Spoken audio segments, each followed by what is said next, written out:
오늘 저희가 함께 나눌 말씀은 히브리서 11장 1절에서 3절입니다.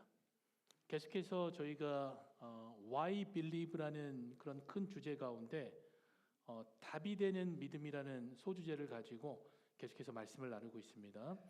오늘은 히브리서 11장 1절에서 3절까지입니다. 제가 1절 읽고 2절 읽으시고 다 같이 저와 같이 3절 읽도록 하겠습니다. 1절입니다. 믿음은 바라는 것들의 실상이요 보이지 않는 것들의 증거니.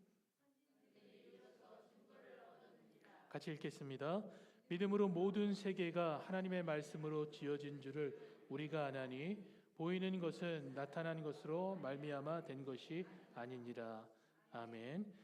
여러분, 말씀을 보면요, 질문할 수 없도록 선언해버리는 그런 문구들이 자주 등장합니다.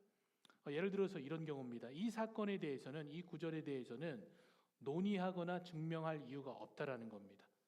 그렇기 때문에 선언해버리는 거죠. 대표적으로 그게 어디냐면요, 이 성경이 처음 시작하는 창세기 1장 1절을 보면요, 우리 같이 한번 보겠습니다. 선언하면서 시작합니다. 태초에 하나님이 천지를 창조하시니라. 자, 이 말씀을 보면 최소한 두 가지를 선언하고 있는데요, 다르게 표현하면 이 부분에 대해서는 논의할 필요가 없고 증명할 이유가 없다는 겁니다. 그 첫 번째가 뭐냐면요, 하나님의 존재입니다. 말씀을 아무리 살펴봐도 하나님의 존재에 대해서 논의하지 않습니다. 당연히 하나님은 존재하시고 태초전에 계셨고 모든 것을 만들기 전에 계신 분이다입니다. 그리고 시간 안에 있는 것이 아니라 시간 밖에 계시고 시간을 만드신 분이다라고 이 성경이 우리에게 얘기를 합니다. 이것은 논의하거나 설명할 이유가 없다는 겁니다. 두 번째 알 수 있는 것은 뭐냐면요, 존재하시는 이 하나님이 우주 만물을 창조하신 창조주이시다라고 선언합니다. 그래서 1절은 한마디로 뭐냐면요, 하나님은 창조주이시다라는 겁니다. 그래서 창세기의 시작을 보면요, 이렇게 선언한 후에 뭘 하냐면요, 다음 구절부터 하나님의 창조의 사건을 시작하는 겁니다. 논의하지 않고 창조주 하나님께서, 존재하시는 그 하나님께서 창조하셨다라는 겁니다. 그러면서 그 창조의 이야기를 적어 나가는 겁니다. 근데 창조의 방법도 보면요, 일방적인 상식에서 받아들이기 어려운 방법입니다. 있으라 하시니 어떻게 하죠? 말씀 그대로 이 창조가 되어지는 겁니다. 여러분, 이러한 방법은 어떤 과학이나 실험을 통해서 증명할 수 없는 것들입니다. 그래서 사실 넓은 의미에서 만약에 기독교에 속하지 않은 분들이 세상적 관점에서 이렇게 이야기를 하면요, 창조되었다라고 얘기를 하면요, 말도 안 되는 소리라고 얘기를 합니다. 왜냐하면은 그만큼 이러한 창조의 방법이 상식적으로 인간이 가진 이성으로 이해할 수 없는 부분이기 때문에 그렇습니다. 하지만 오늘 본문 말씀에 보면 뭐라고 얘기를 하죠? 믿음으로입니다. 믿음으로 모든 세계가 하나님의 말씀으로 지어진 줄을 우리가 아나니라고 얘기를 했습니다. 그래서 문자적으로만 우리가 그대로 받아들이면요, 이 모든 만물이 하나님께서 말씀으로 창조됐다는 것을 믿어진다는 것은 어떤 의미냐면요, 그 자체가 이미 내가 창조주 하나님을 믿고 있다는 겁니다. 이것이 창조주 하나님께서 지으셨다는 게 내 마음에 받아들여진다면 최소한 우리가 점검 가능한 건요, 내 마음 가운데 창조주 하나님을 믿는 그 믿음이 있다는 것을 알게 하는 겁니다. 단편적인 부분이죠. 그래도 알게 한다는 겁니다.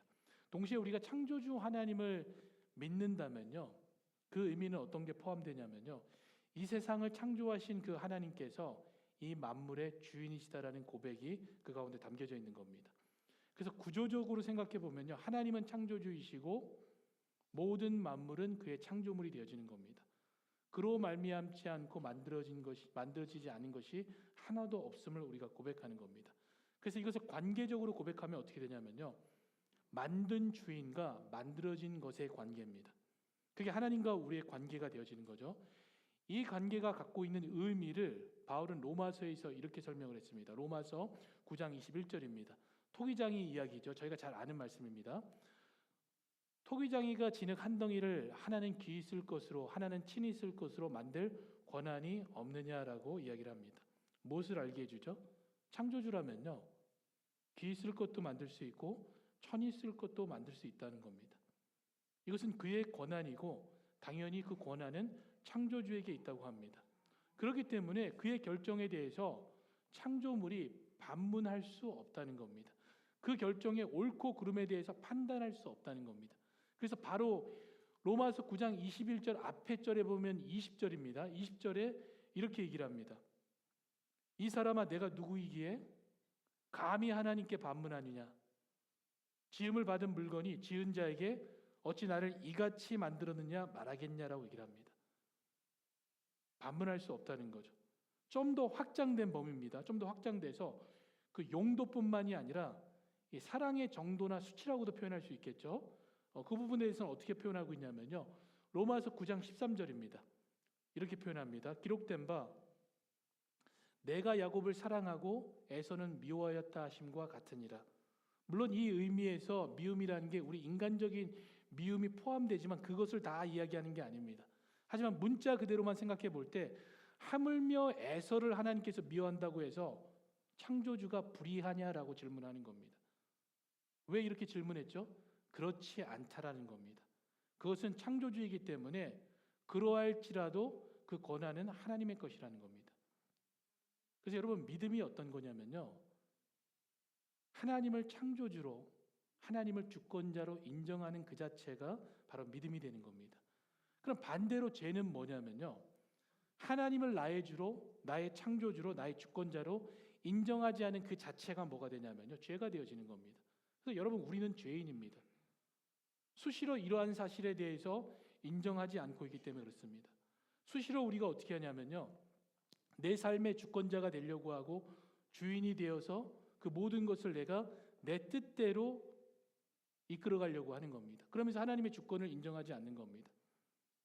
모든 것이 하나님의 것이고 하나님의 주권 아래에 있고 지금도 그 하나님께서 성실하게 운행하고 계신데도 불구하고 그 사실을 알면서도 그것을 인정하지 않고 살아가는 모습이 우리의 실제 삶 가운데 너무 자주 드러납니다. 대표적으로 그게 어떤 모습이냐면요. 여러분의 지금 상황에 만족하지 않는 그 모습입니다. 늘 다른 사람과 비교하면서 뭘 하죠?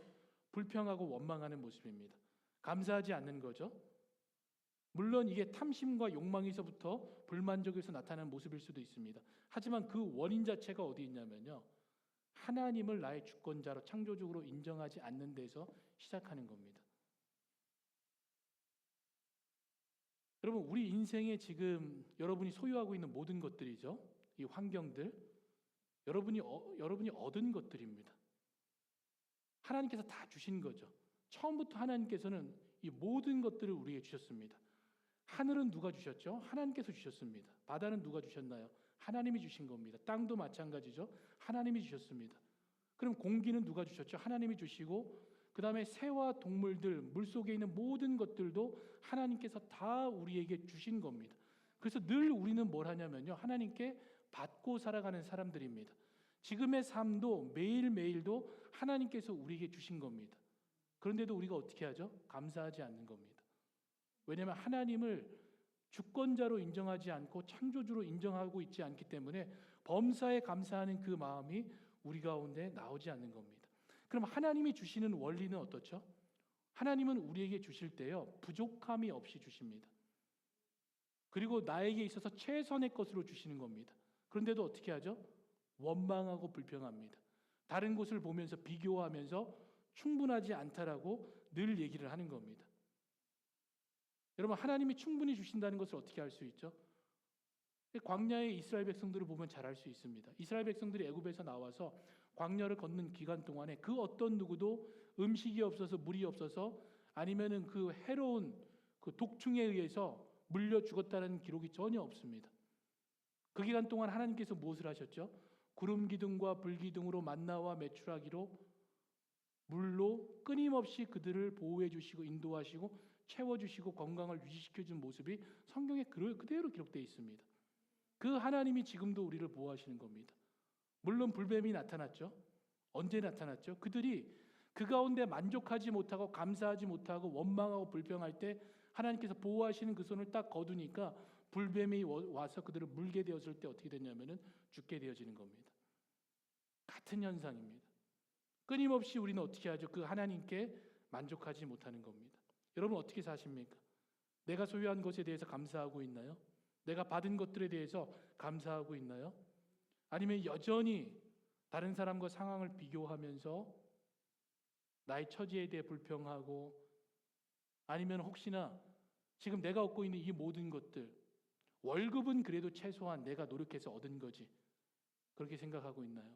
그렇지 않습니다. 여러분, 여러분이 벌어들이는 돈, 그 월급 또한 하나님께서 여러분에게 주신 것입니다.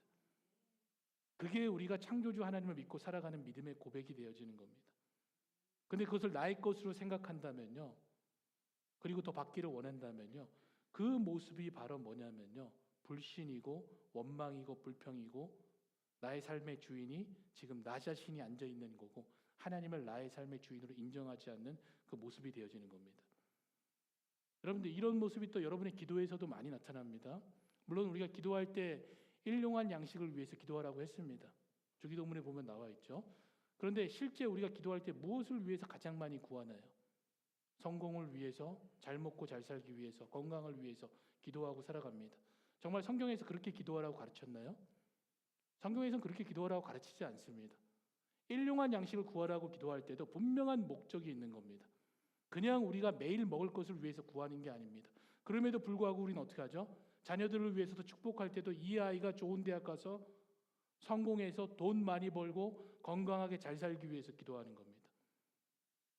만약에 그렇게 기도한다면요, 그 기도는 뭐냐면요, 여전히 우상 숭배하고 있는 기도가 되어지는 겁니다.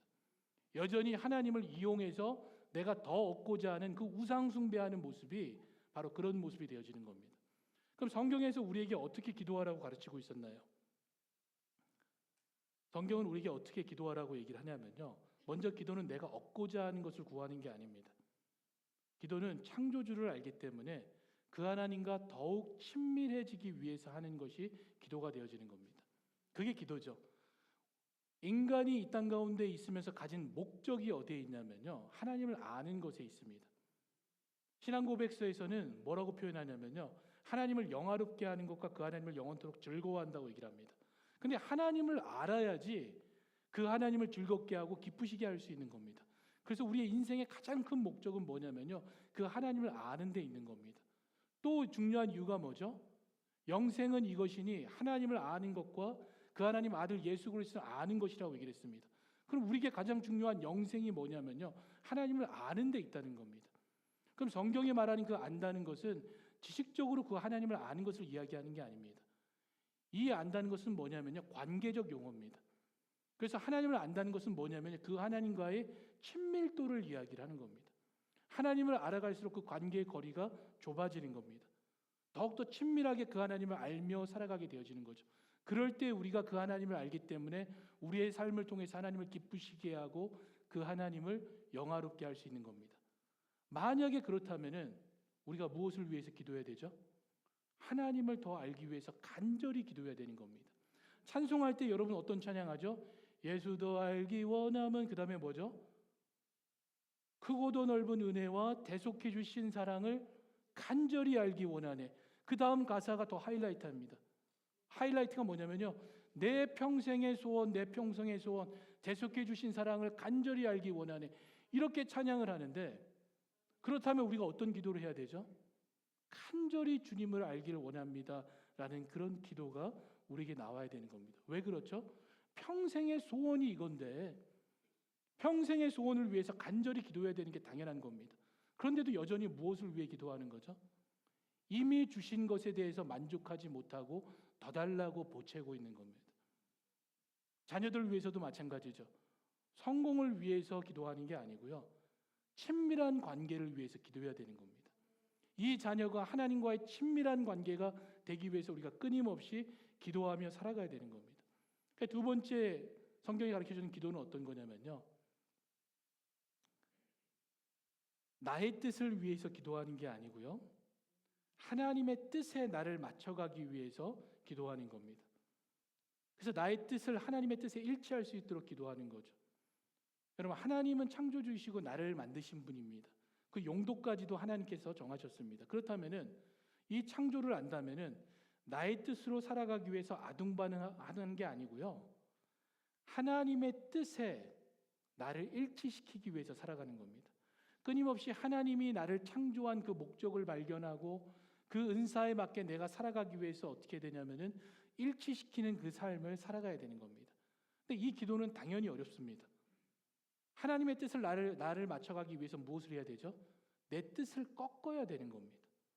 나 자신이 죽어야 되는 겁니다. 그렇기 때문에 이 기도는 고통스러울 수밖에 없는 겁니다. 이런 기도를 누가 하셨죠? 예수님께서 겟세마네 동산에서 하신 기도가 이 기도입니다. 이제는 때가 되어서 예수님께서 겟세마네 동산에 기도하러 올라가셨습니다. 근데 예수님께서 기도할 때 어떻게 기도했냐면요. 마태복음 26장 39절입니다. 조금 나아가사 얼굴을 땅에 대시고 엎드려 기도하여 이르시되 내 아버지여 만일 할 만하시거든 이 잔을 내게서 지나가게 하옵소서. 그러나 나의 원대로 마시옵고 아버지의 원대로 하옵소서라고 얘기를 했습니다. 고통스럽기 때문에 어떻게 하는 거죠? 이 잔을 정말 내 생각에는 옮겼으면 좋겠는데 근데 만약에 이것이 아버지의 뜻이라면은 여기에 맞춰가겠습니다라고 얘기를 하는 겁니다. 그 뜻에 나를 맞추겠다는 거죠.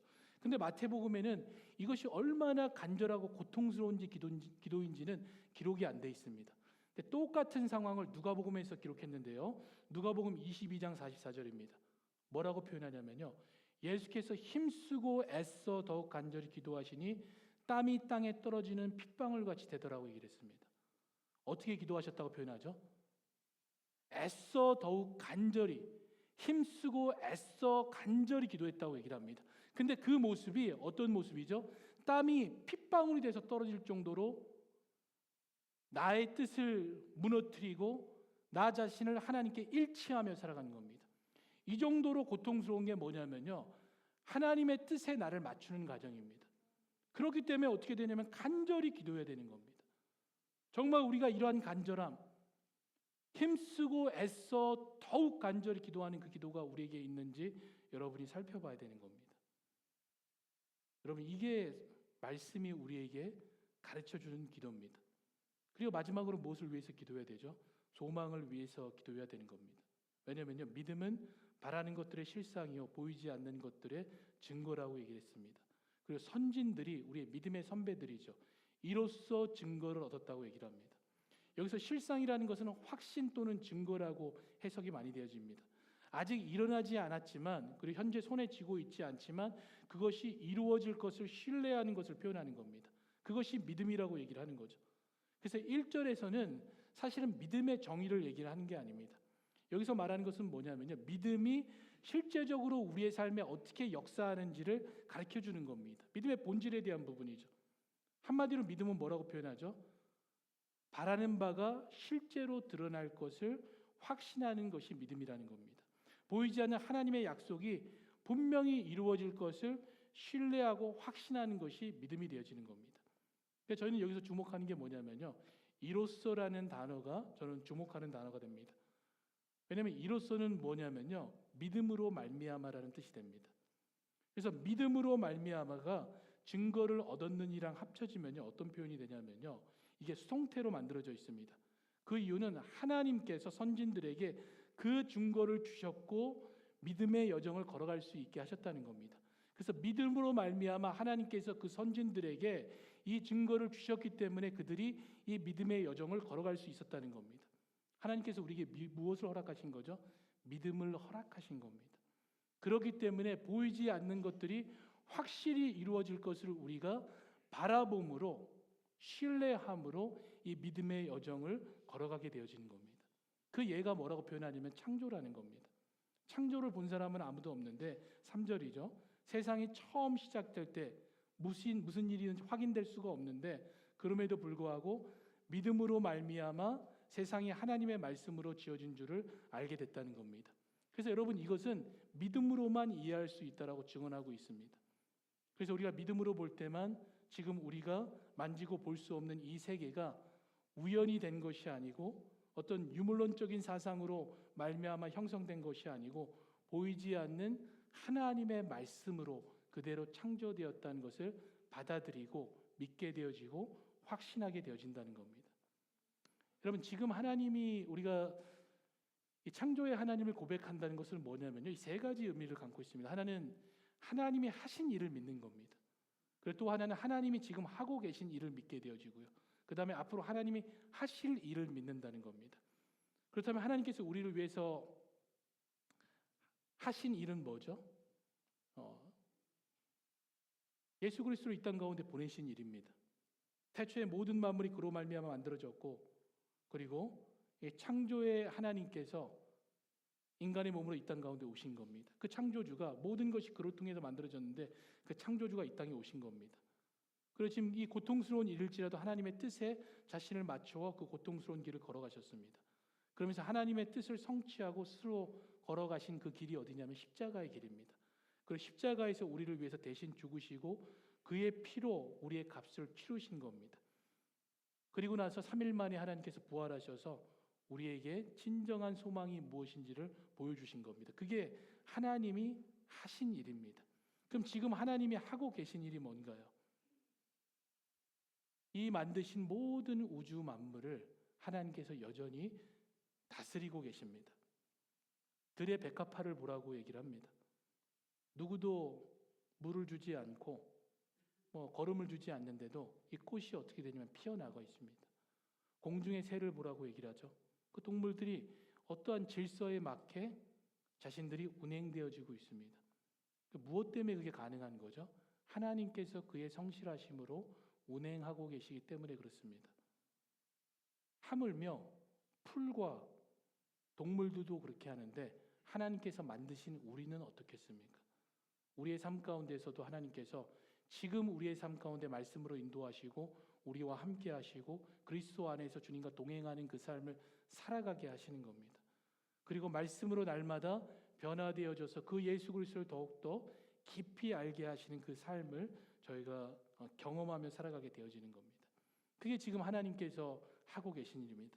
그럼 앞으로 하나님께서 무슨 일을 하시죠? 새로운 창조를 하십니다. 하나님의 나라죠. 예수 그리스도께서 다시 오셨을 때 새로운 나라를 창조하시고 하나님께서 약속하신 그 나라를 완성하십니다. 성취하시는 거죠. 그래서 우리 가운데에 이제는 하나님의 자녀로서 예수 그리스도가 부활하신 것처럼 새로운 모습으로 영화롭게 되어서 이제는 영원토록 하나님과 함께 살아가는 그 나라를 소망케 하시는 겁니다. 그게 앞으로 하나님께서 하실 일이죠. 그런데 하나님께서 다시 오실 때, 예수님께서 다시 오실 때 단지 구원의 성취만이 있는 것이 아닙니다. 그 가운데 꼭 기억해야 될 게 있죠. 구원을 성취하는 과정 가운데서 하나님이 하시는 일이 뭐냐면요, 하실 일이죠. 최종 심판이 거기에 있다라는 겁니다. 하나님은 하나님이시기 때문에, 공의로우시기 때문에, 약속하셨기 때문에 반드시 죄에 대해서 심판하시는 겁니다. 그 죄에 대해서 심판하신다는 것은 그 최종 심판 가운데 있을 때는요, 이제는 우리가 그 심판 가운데 머물면은 더 이상의 여러분에게 기회는 없는 겁니다.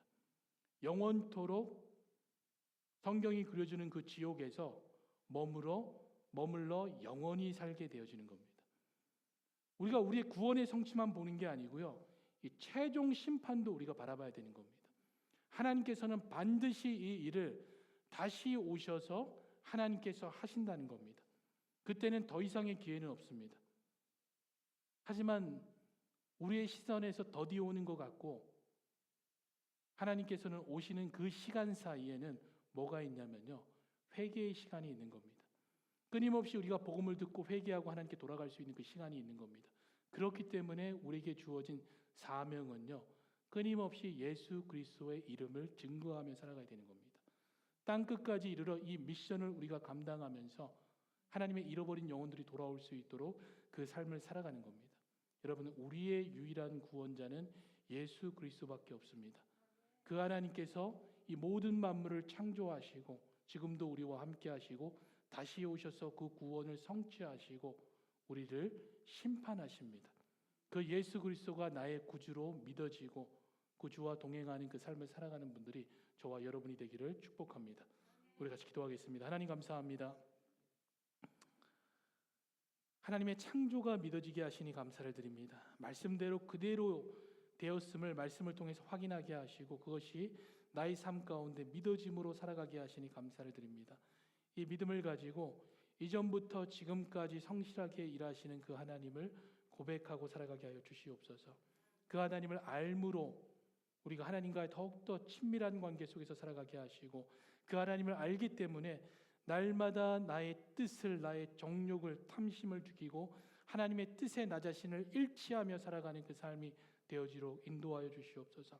그래서 천국의 소망만이 남아서 하나님의 그 복음을 증거하고 이미 임한 그 하나님의 나라 가운데 그 기쁨을 누리며 살아갈 수 있는 그 자유함을 우리에게 허락하여 주시옵소서. 함께 하심을 믿사옵고 우리 주 예수 그리스도의 이름으로 기도드립니다. 아멘.